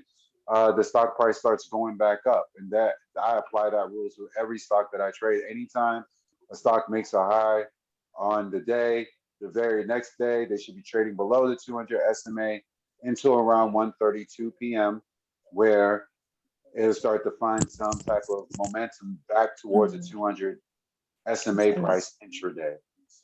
Right. So this is something I know that Fitz, he likes it. I like it. I'm glad that Fitz likes it, because if he likes it, that's a good thing. So we're all over it. Mhm. One last stop, last one, and it's gonna for me, and then hopefully someone else will have something else to say. But this will be the last one that I will say Okay. is WWE. Always, I don't care. I am a big kid at heart, but WWE, once again, another dividend stock. Angie, got you. This dividend stock has upside still, right? On last week, they mentioned that they will be going on the road again, right? So they will be traveling to Houston, and this is where you make your money as a WWE performer, wrestler. This is I said I need to. This is where one day I'm going to do this. Where I'm going to dress up like the Ultimate Warrior and talk about why you should invest your money in WWE. I haven't done that yet, but it will happen one day. But this stock, like I said, since it's a pandemic reopening stock, kind of like MSG. MSG is MSG uh, M. Madison Square Garden? Yeah, it's Madison Square Garden, but I'm trying to remember the ticker symbol. But Oh, like it's like MSG and then like M for media or something like that. I don't. MGM. Yeah, no, not MGM. MSG, Madison Square MSG. Garden. Okay. So, so just like Madison Square Garden or Live Nation, WWE should probably be thought of in the same way because now they're not just at this one center doing, their doing any of their shows. They're now able to travel around the nation again. And the Okay. one thing that people really discredit WWE for is, their COVID protocols. They have underestimated how well that you have not heard anybody in the WWE talking about that they died or that their performers have received uh, COVID at all, right? Throughout the whole pandemic, and they were still giving shows throughout the whole pandemic. So this is something that I believe has always been estimated. Once it cracks over $60, I believe that it can go back to $100 and higher again. But I am a long-term believer of them, and I like their dividend. And Vince McMahon. I know it's only 12 cents, but the 12 cents, if you continue buying shares every time it pulls back, it does add up a long way. So this is WWE, one of my favorites, and that I think I've shared. I think I've said a lot on Thank WWE. Yeah. Sound like it ought to get a proposal. Yeah. After such, comment, it sound like it's getting very close. If you're feeling it, you're feeling it. Yeah, I'm feeling it. It just keeps on Yeah. hitting this $58 area. It did it once, it did it twice, it did it 3 times. I'm like 4 times a lady. Come on now, let's do this. But like I said, I there's only so much that me personally can do for this. Obviously, but it has upside if it can just break $58 a share and hold. Okay. Okay, so I observed. Did you finish? Yes, I'm done. Okay, so I'm observing this two stock. One is a wild card, and that Yes. is SLGG. Ah, yes, yes, yes, yes. I Gaming, noticed a that's lot. a I good noticed a one. lot of move. Not on the black box, but I noticed a lot of. I've been observing it Friday, and a lot of buying it coming in, coming it want to go in the red, and it almost go in the green, and it go back out again, get away from the green, and it drifted away, and it come right back to the green, and settled very near. So I think something is happening right there. Some money pouring in, but they don't want nobody to notice. So that's SLGG. Yes. And the next one is WVVI. Look at the daily chart. Tell me what you see. WVVI. WVVI. Wow. Wow. WVVI. Yeah. Wilmette, Willamette Valley Vineyard. Yeah. Yeah. Yes. I see. I see. Wow. Yeah, this is a good one. Wow, 4 hour time frame. Looking magnificent right here. Yeah. It's all trading above the 200 SMA. It seems like a very recent stock too. Sometimes Yeah. these recent new stocks can go up higher. Um, definitely can pass the $16 area if it Yeah. That's what it looks breaks. to me. Like something is up right there. And but look like it's a low float. Wow. Yeah, that's what I'm about to check right now. Yeah, that look like it's a low Uh, float because yep, 4.9 million. it don't take much to move. Nope, not at all. Not at all. This is amazing right here. We'll be watching this. And it bouncing right off the what is it? This one is what? The teal one is. That's a 20 SMA. Wow. So we see it bouncing right off the 20. Hmm. So as we were saying that this is where sometimes it's very good if you buy an option, you catch the bounce right off the 20 here. This But one this doesn't have option. I know it doesn't have an option, but if you're buying the shares, and you want to make a quick money, it's a nice place to catch it, right? And it bounce right up the 20. Yup. No, you're absolutely right on that one. Likewise, the option too. When it go up, come down right to the 20 and bounce right there. I like that. Look at you. Hell yeah, Fitz. That's what I'm talking about. Yeah. So keep those Hell two yeah, wild Fitz. cards. You look out for them because I'm gonna observe Okay. carefully. Angie, you were about to say something? No, I said SLG. I'm writing it down. SLGG. Mm-hmm. Yeah, SLGG is also a low flow too at 23 million. Yeah, So yeah. that's also a good one. It normally make a very nice move.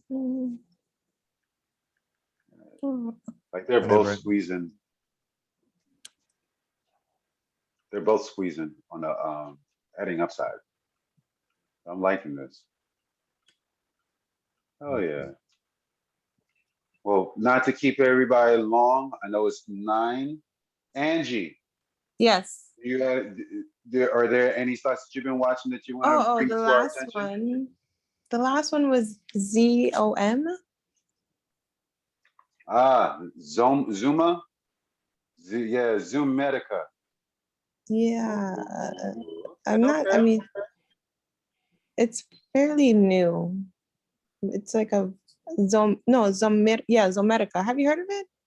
yeah, Yes. is ZOM? Okay, ZOM.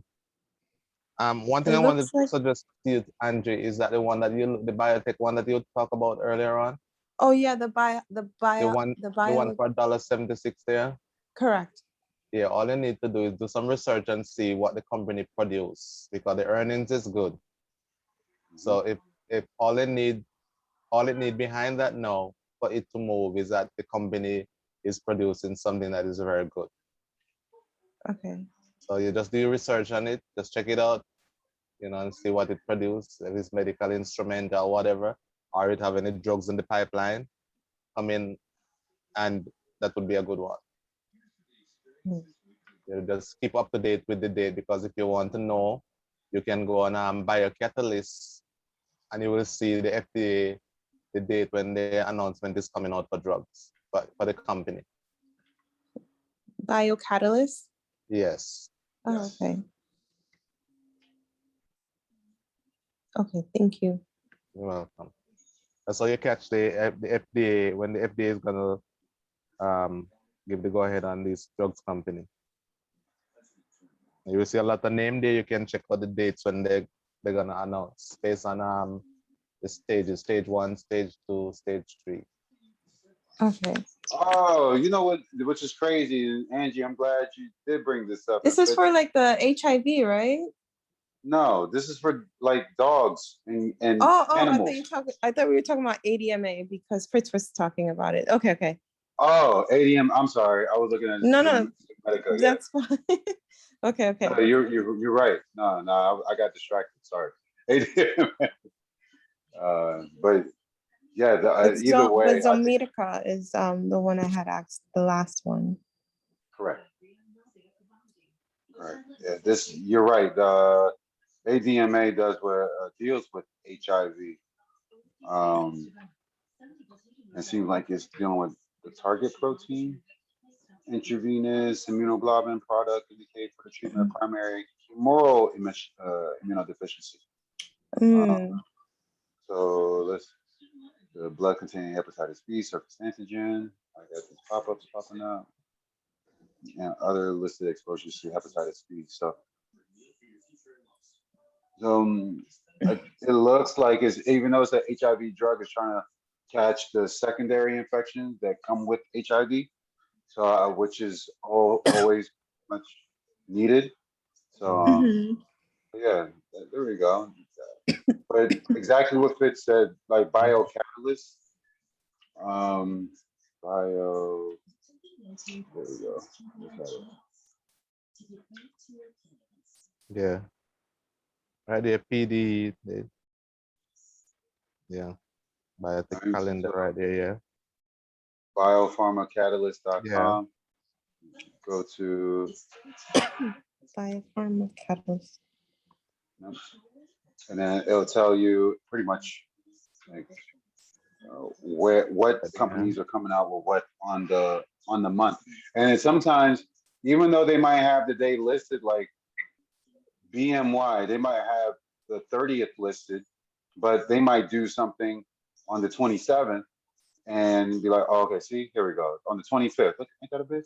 So like even here, they would still show you like, hey, they probably have like more than one drug that they're trying to put out. So they might be influenced a little bit differently than the date that they specified already, Mm. right?